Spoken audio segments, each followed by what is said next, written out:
Okay, here we are to answer more questions.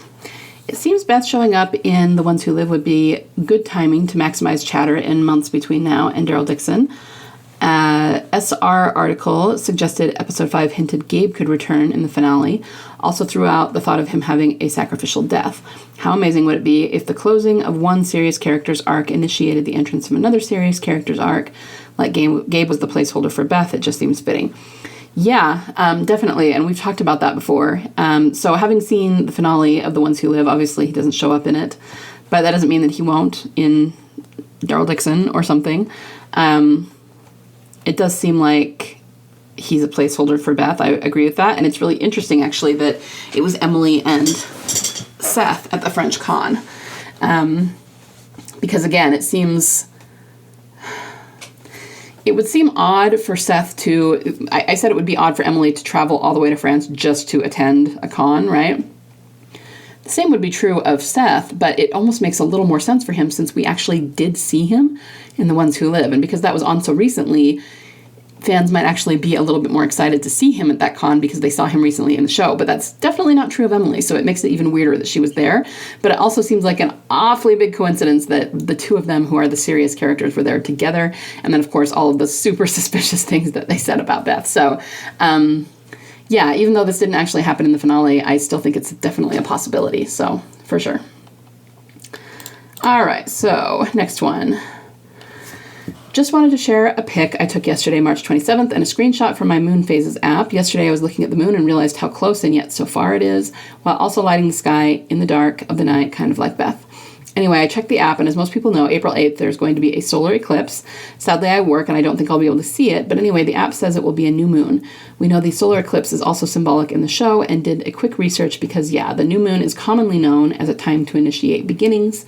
Something to also be mindful of is that when the new moon occurs, it not only begins a new cycle, but also ends the phase that came before. The last thing, I also rewatched kind of randomly 502, which I then remembered was also in Carol's car plate in Daryl Dixon 106. I noticed that after Daryl is looking at the Last Supper painting or whatever that was, Carol opens a diary, and every single page on top it says Genesis, written kind of bigger than everything else on the page. Genesis means origin or coming into being of something. Big rant, but I'm just very excited for Resurrection Sunday and everything that will come. Yeah, so we were all hoping for the resurrection of Beth on Resurrection Sunday, and that didn't really happen, or at least not on Easter Sunday. I was thinking about the fact that we do kind of see a resurrection in the show, and it's Rick and Michonne, specifically Rick. So from his kids' point of view, that was a resurrection of their father. So we did kind of see one. It just wasn't quite the one we were all hoping for.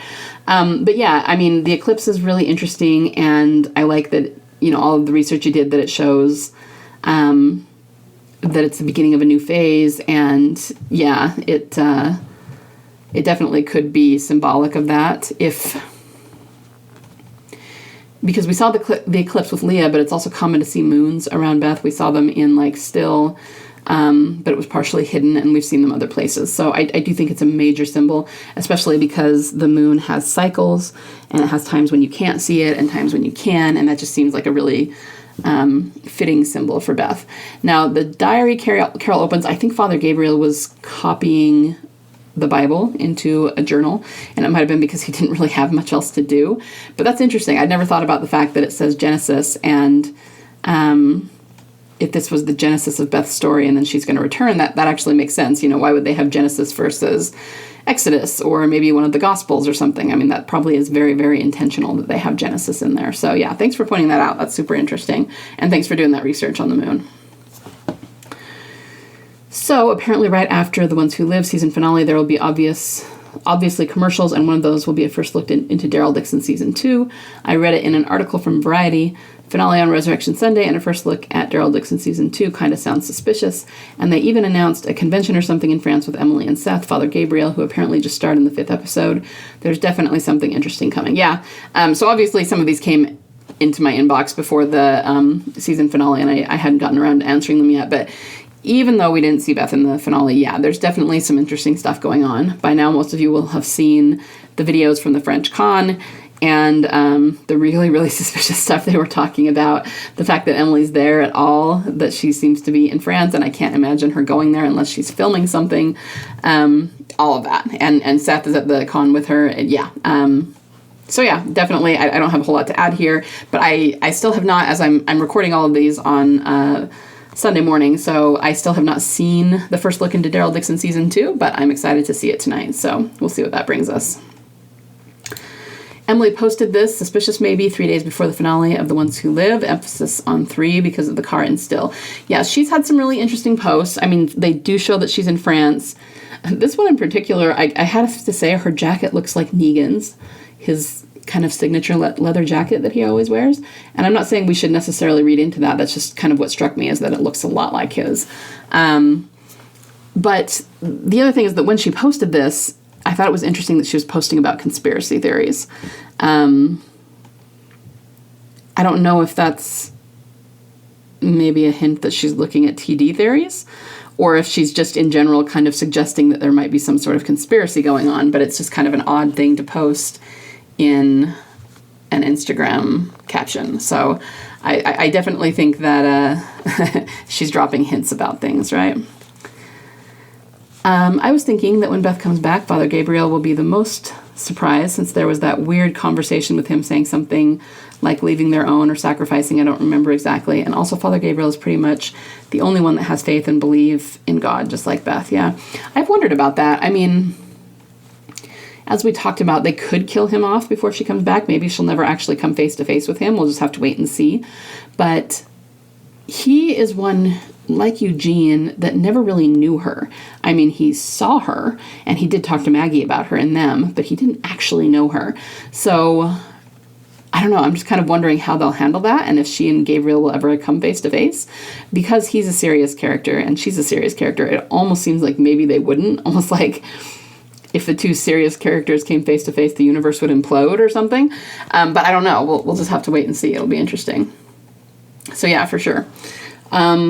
We know Hilltop was basically destroyed, right? And that's where Beth, Glenn, and the other paintings were. Do you think they saved the paintings, and will we see them again?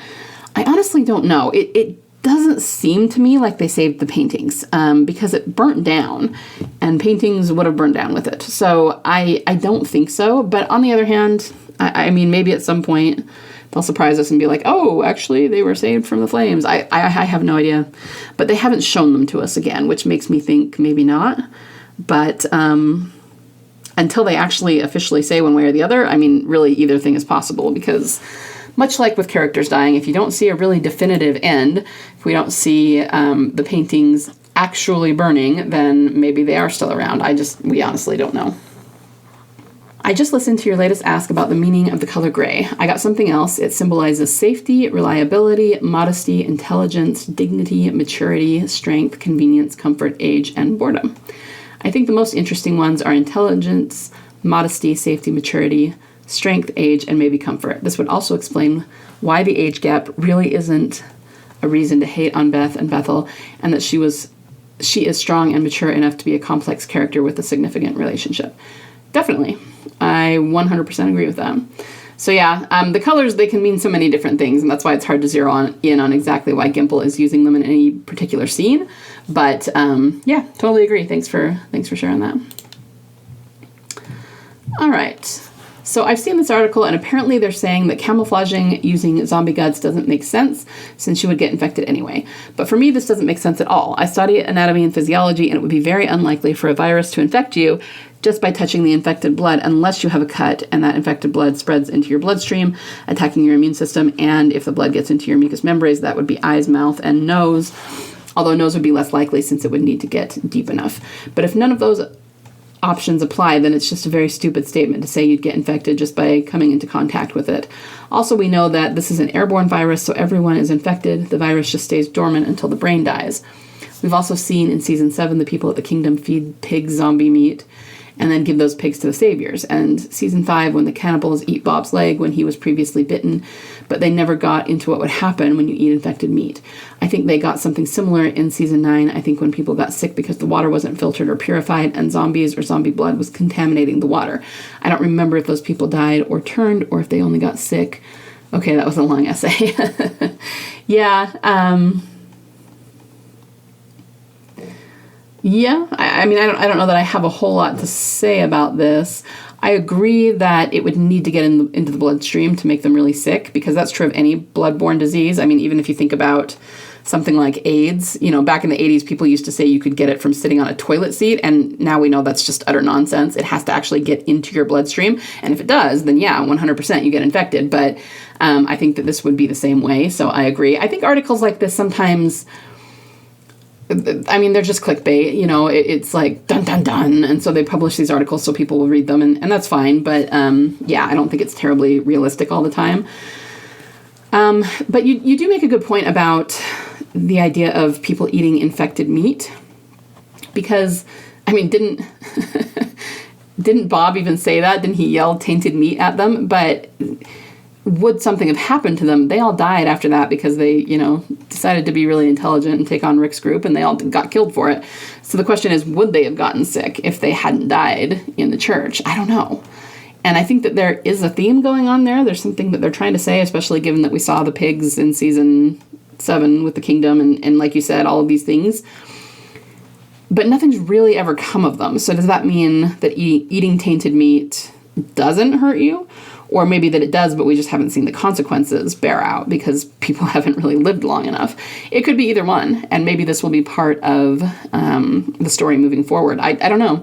That's really interesting, and it doesn't seem to have a whole lot to do with Beth, unless it ends up having to do something with the CRM, and then it might. But it's just like another question that they haven't really answered. They've hinted at it, but they haven't fully answered it for us. So I don't know. Other than that, I don't have a lot to add, but that's definitely really interesting to think about, and we'll have to keep an eye on it moving forward. So thanks for sending that in.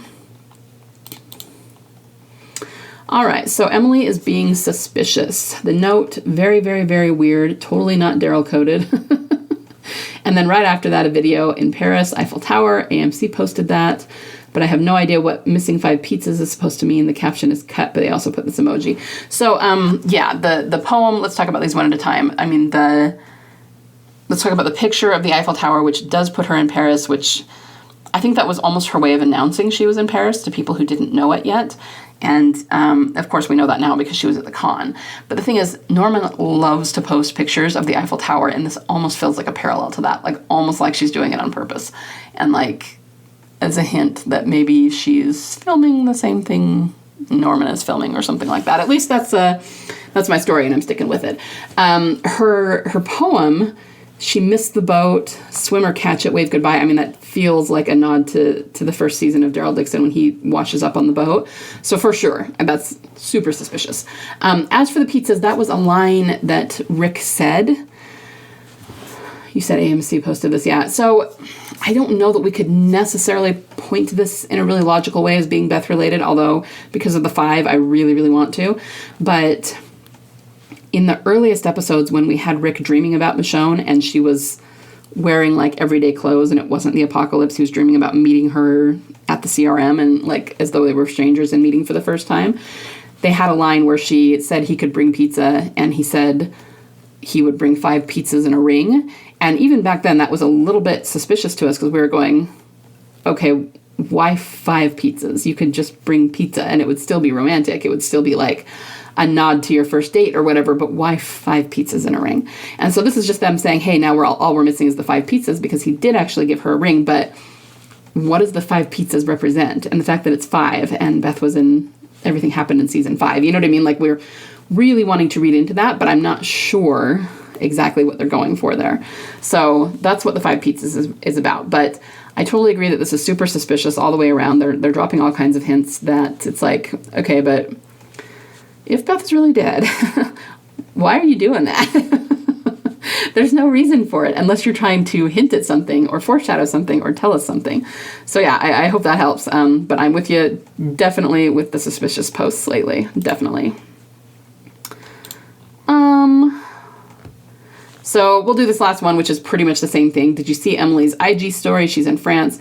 What if she secretly filmed and is back for extra scenes or whatever? Yeah, I mean, exactly. We know that secret filming goes on with the show. We've been told that over and over and over again when people pop up and they say, oh yeah, they used to go to the studio under a pile of coats, and oh, this person I mean, even look at the ones who live in Father Gabriel. Nobody knew that he was going to be in it. They did say we might see some other familiar faces, and clearly he's the one they were talking about. We didn't actually see Heath, which kind of surprised me. I kind of thought we would. But nobody saw Seth filming. Like, nobody knew that he went to wherever and filmed that, right? And so it would have been filmed secretly out in the woods where nobody could see, and there were no spoiler cameras, so we know that happens. So yeah, I've said this many times, but I don't think Emily would just go to France to be part of the con. That's way too big a trip. The con is not a big enough deal. It just seems like way too big a trip to go out of her way to go to the French con. So that tells me that I think she is working in France. I think she is filming something. And yeah, that doesn't necessarily mean that she's filming Daryl Dixon, but, you know, what are the odds that she's in France where Daryl Dixon is filmed and she's filming something else? I mean, come on. What are the odds, guys? I totally think she's working on season 2. And the con is also a way, like, to explain away why she's in France. Like, most people would be like, oh yeah, she's just there to attend the con. That's cool. You know, and they would just totally accept that as an explanation. But to me, it's just not enough of an explanation for her to travel halfway across the world. And she's been there for a while. I mean, she just did the con on Sunday, but she's been putting out pictures for a good week before that. And we've been noticing that she's been really quiet on social media for the last month, at least. She's not been posting much, and that's very unlike her because she posts a lot on Instagram. So what has she been doing for a month? Very suspicious. So yeah, I'm with you guys. I totally think that she's there filming it, and that's what we're hoping for, and, you know, hopefully we'll know before long whether she was or not. All right, we're going to stop there for today, but I will be back with more tomorrow.